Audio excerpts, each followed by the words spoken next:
నమస్తే, welcome to our channel. నేను ఆదిత్య. వరదల నేపథ్యంలో కృష్ణమ్మకి దాదాపుగా 11 లక్షల క్యూసెక్కులు నీరు చేరిన విషయం మనందరికీ తెలిసిందే. దానివల్ల ఎలాంటి విపత్తు ఎదుర్కొన్నాం కూడా మనం చూస్తూనే ఉన్నాం. ఇదే తరుణంలో కొన్ని గుర్తు తెలియని బోట్లు ప్రకాశం బ్యారేజ్కి సంబంధించినటువంటి పిల్లర్ని ఢీకొట్టడంతో డ్యామేజ్ అయితే జరిగింది. దీన్ని రిపేర్ చేస్తున్న క్రమంలో ప్రభుత్వానికి మరో అంతు చిక్కని కోణం అయితే కనిపించింది. అది కూడా స్లూయిజ్ గేట్లు ఏవైతే ఉన్నాయో అవి కూడా దాదాపుగా దెబ్బతిన్నట్టుగా తెలుస్తూ ఉంది. మరి దీని వెనకాల నిజంగా ప్రకృతి వైపరీత్యం వల్ల జరిగిందా, లేదు ఏదన్నా మానవ తప్పిదం ఉందా, ఇలాంటి ఎన్నో అంశాల గురించి తెలుసుకునే ప్రయత్నం చేద్దాం. సో ప్రస్తుతానికి మనతో పాటు స్టూడియోలో ఉన్నారు ప్రముఖ పొలిటికల్ అనలిస్ట్ కేవీ ప్రసాద్ గారు. సో సార్ని అడిగి తెలుసుకుందాం. సార్ నమస్కారం. సార్ నమస్తే అండి. ప్రకృతి వైపరీత్యంలో భాగంగా విజయవాడకు జరిగినటువంటి ఆ అన్యాయం అనొచ్చు, లేకపోతే ఆ కష్టం అనొచ్చు, మనం చూస్తూనే ఉన్నాం. ఒకవైపు బుడమేరు, మరోవైపు కృష్ణ. గుర్తు తెలియని కొన్ని బోట్లు ప్రకాశం బ్యారేజీ పిల్లల్ని ఢీకొట్టడం అది కూడా మనం చూసాం. సరే, ప్రభుత్వం దాన్ని ప్రకృతి వైపరీత్యమే అనుకొని రిపేర్ చేసే క్రమంలో ఇప్పుడు స్లూయిజ్ గేట్లు ఏవైతే ఉన్నాయో అక్కడ కూడా ఏదో చిన్న మిస్టేక్ జరిగినట్టు ప్రభుత్వం అయితే గుర్తించింది. మరి నిజంగా అసలు దీని వెనకాల ప్రకృతి వైపరీత్యం ఉందా, లేదంటే మానవ తప్పిదమా జరిగిందా? సో ఒకటండి, ఇది ఇప్పుడు మీరు చెప్పినట్టుగా ఇప్పుడు బోట్లు కూడా దాని మీద కూడా ఎంక్వైరీ స్టార్ట్ అయింది. ఆ బోట్లన్నీ కూడా ఎవరంటే వైసీపీకి సంబంధించిన కొంతమంది నాయకులని కూడా గుర్తించారు. రెండోది ఏంటంటే ఈ బోట్లను ఇప్పుడు నందిగం సురేష్ అనే వ్యక్తి ఉన్నాడు కదా, ఎంపీ ఎక్స్-ఎంపీ, ఇప్పుడు అరెస్ట్ అయ్యి లోపల ఆ వ్యక్తి, తర్వాత ఇంకొక ఎమ్మెల్సీ అప్పిరెడ్డి గారు. సో వాళ్ళ అనుచరులకు సంబంధించిన బోట్లని, సో వీటితోటే వాళ్ళు ఆ అక్రమ ఇసుక రవాణా చేయడం, అక్రమంగా ఇసుక తవ్వకాలు చేయడం సాగించారని గత 5 ఏళ్లుగా వీటిని ఉపయోగించారనేది కూడా ఒక ప్రాథమిక విచారణలో తెలియవచ్చింది. సో రెండవది ఏంటంటే ఇప్పుడు మీరు చెప్పినట్టుగా ఏదైతే ఇప్పుడు ప్రకాశం బ్యారేజ్ ఉందో, ప్రకాశం బ్యారేజ్కి ఓవరాల్గా ఉన్న గేట్ల సంఖ్య 70 గేట్లు.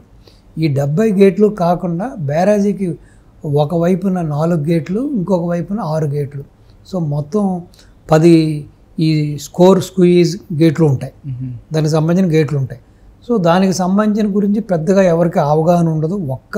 ఆ టెక్నికల్గా ఆ యొక్క ఇంజనీర్స్ తప్పించి వీటి గురించి అసలు అవగాహన ఉండదు, ఎవరికి తెలియదు కూడా.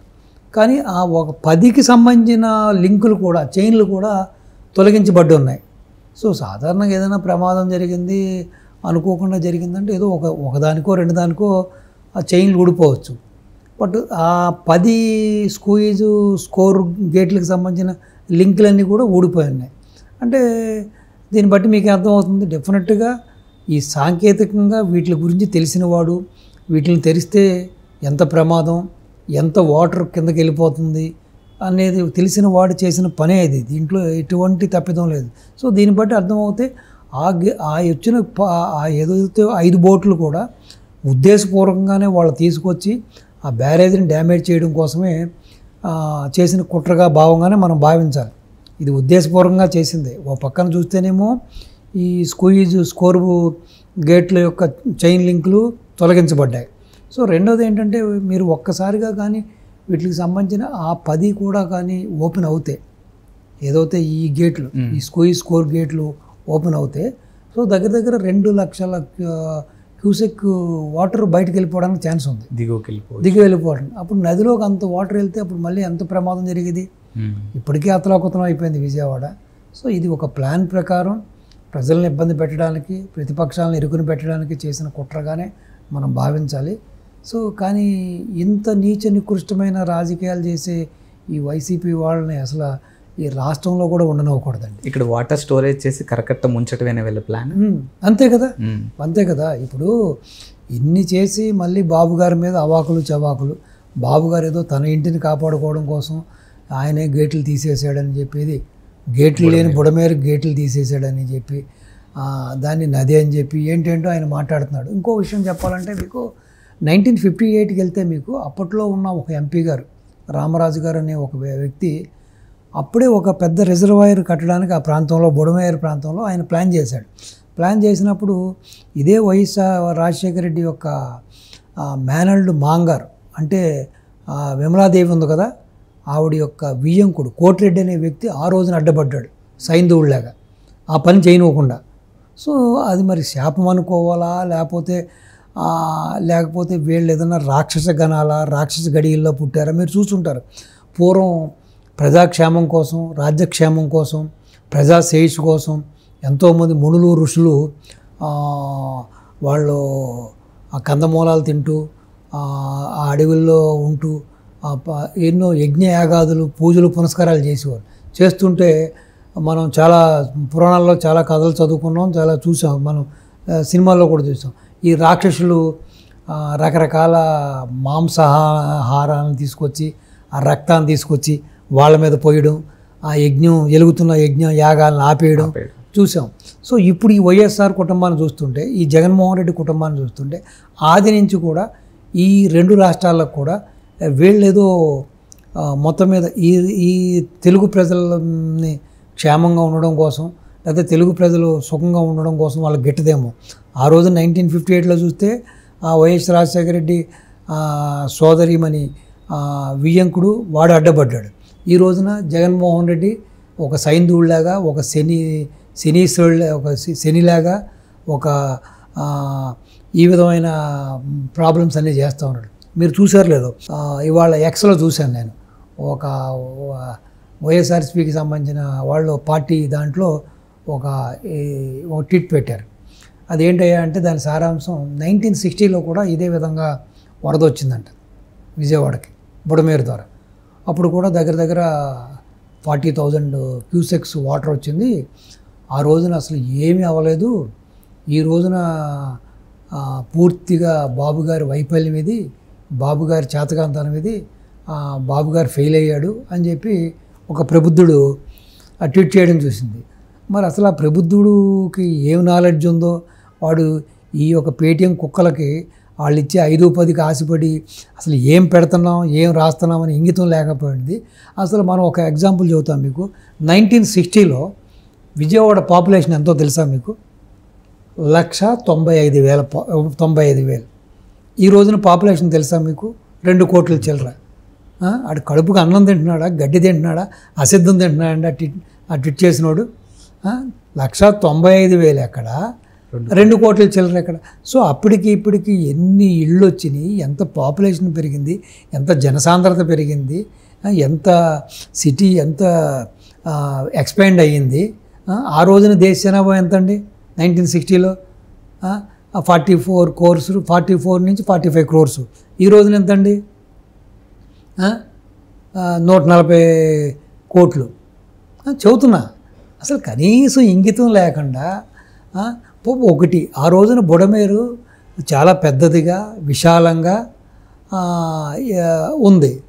ఈ రోజున ఈ నికృష్టులు, ఈ నీచులు, ఈ దరిద్రులు, వీళ్ళు అధికారంలోకి వచ్చిన తర్వాత వీళ్ళకి సంబంధించిన నాయకులు, వీళ్ళకి సంబంధించిన కొంతమంది ముఖ్యులు దాన్ని కూడా బుడమేరును కూడా కబ్జా చేసేసి ఇళ్ళ ఫ్లాట్లు వేసి అమ్మేయడం జరిగింది. దాన్ని కూడా ఆక్రమించుకోవడం జరిగింది. ప్లస్ దానికి కనీసం చేయవలసిన కార్యక్రమాలు చేయలేదు, దానికి పూడికి తీయలేదు, దాంట్లో దాన్ని పూర్తిగా నిర్వీర్యం చేసేశారు. అలాగే దానికి ఉన్న ఏదైతే కరకట్టలు ఉంటాయో ఆ కరకట్టలన్నీ కూడా వీక్ అయిపోతే వాటిని బలోపేతం చేయలేదు, గండులకి వాళ్ళు పూడికి పూడ్చలేదు. సో ఇన్ని అవకతవకలు చేసి వీళ్ళు ఇన్ని చేసి అన్నమయ్య ప్రాజెక్ట్ని ఏ విధంగా అయితే తన స్వార్థం కోసం తన రాష్ట్రంలో తన జిల్లాలో ఏ విధంగా అన్నమయ్య ప్రాజెక్ట్ని గేట్లన్నింటినీ చేసి అక్కడున్న గేట్లన్నీ కొట్టుకుపోయి ఏ విధంగా ప్రజలు ఎంతమంది ప్రాణం పోయింది, ఎంతమంది ఆస్తి నష్టం పోయారు. సో ఈ విధంగా కూడా ఇన్ని సైకో పనులు చేసిన తప్పిదాలన్నీ కూడా కారణం ఎవరు? తనే.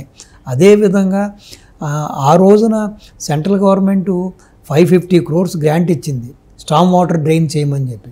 దాన్ని బాబు గారు ఎల్ఎన్టీకి ఎమ్మటే అసైన్ చేశారు వర్క్. చేస్తే ఈ నికృష్టుడు, ఈ నీచుడు, ఈ దరిద్రుడు అధికారంలోకి వచ్చిన తర్వాత ఎల్ఎన్టీని ఏదో విపరీతంగా కమిషన్ అడిగితే వాళ్ళు కుదరదని చెప్పారు. అది మల్టీనేషనల్ కంపెనీ కాబట్టి వాళ్ళు కొన్ని నామ్స్ ఉంటాయి. సో ఎమ్మటే వాళ్ళని బయటికి పంపించేసి 550 కోట్లు కూడా తను డైవర్ట్ చేసేసాడు. సో అర్ధాంతరంగా ఎల్ఎన్టీ మొదలుపెట్టిన పనులు ఆ విధంగా మధ్యలోనే ఆగిపోవడం జరిగింది. ఆ పనులన్నీ ఆగిపోవడం జరిగింది. సో అది కూడా కారణం ఈ రోజున విజయవాడ దుస్థితికి. ఈ బుడమేరు కారణం, ఎన్ని కారణం. సో చేసేదంతా వీళ్ళు. సో వీళ్ళ పాపమే ఈ రోజున అక్కడ ప్రజల పాలిటీ శాపమై వాళ్ళు అనుభవిస్తున్నారు, వాళ్ళు ఇబ్బందులు పడుతున్నారు, వాళ్ళ ఆస్తులు పోగొట్టుకున్నారు, ఇళ్ళు పోగొట్టుకున్నారు, ఇళ్లలో ఉన్న ఫర్నిచర్ పోగొట్టుకున్నారు, ప్రాణాలు పోగొట్టుకున్నారు. చేసేదంతా వీళ్ళు చేస్తూ, ఈ నాయకులు, ఈ పార్టీ జగన్మోహన్ రెడ్డి చేస్తూ ఈ విధంగా బ్లేమ్ చేయడం అనేది ఇది ఎంతవరకు సమంజసం? ఏదేమైనా సరే ఈ కూటమి ప్రభుత్వానికి నేను ఒకటే అప్పీల్ చేస్తున్నాను మీ ద్వారా. సో ఇక్కడ ఇటువంటి నాయకుడిని ఉపేక్షిస్తే భవిష్యత్తులో ఈ కూటమి నాయకులకి, కూటమి పార్టీలకి, అలాగే ఆంధ్ర రాష్ట్ర ప్రజలకి, ఆంధ్ర రాష్ట్రంలో ఉన్న ఆంధ్ర రాష్ట్ర సంపదకి, ఆంధ్ర రాష్ట్రానికి కూడా ముప్పే. ఎంత తొందరగా వీళ్ళ మీద యాక్షన్ తీసుకుని, ఎంత తొందరగా వీళ్ళకి శిక్షలు పడేలా చేసి వీళ్ళని తిహార్ జైలుకి తరలించకపోతే రాష్ట్రం ఈ విధంగా రావణ కాష్టం చేయాలనే చూస్తూ ఉంటారు. రాష్ట్రాన్ని అధోగతి పాలన చేస్తూ ఉంటారు.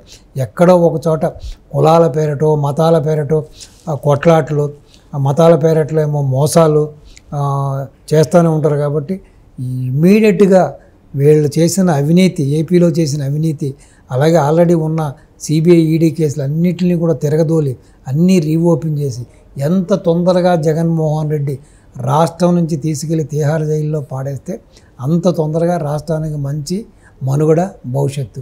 లేదంటే ఇదే విధంగా కుట్రలు చేస్తూనే ఉంటాడు. ఈరోజు ఇది చేశాడు, రేపొద్దున నాగార్జున సాగర్ చేస్తాడు, ఎల్లుండి శ్రీశైలం ప్రాజెక్ట్ చేస్తాడు, అవతల ఎల్లుండి ఇంకోటి నాగావళి అంటాడు, అవతల ఎల్లుండి వంశధార అంటాడు.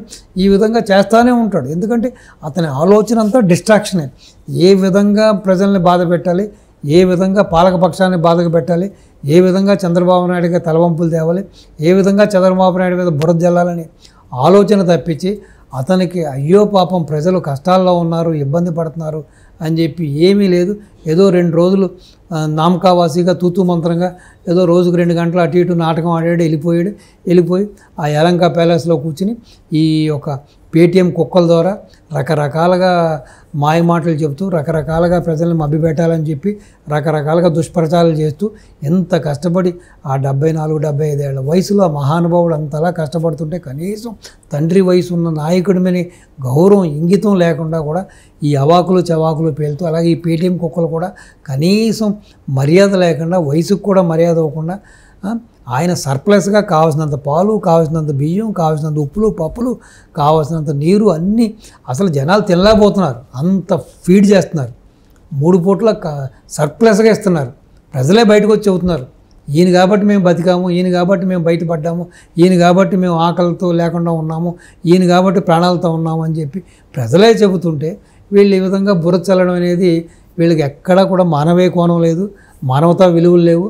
అసలు వీళ్ళు మనుషులు కాదు, మనుషుల రూపంలో ఉన్న నర్రూప రాక్షసులు. ఈవెన్ రాక్షసులు కూడా ఒక రాక్షస ధర్మం ఉంటుంది, వీళ్ళకి అది కూడా లేదు. నీతి జాతి లేని మనుషులు.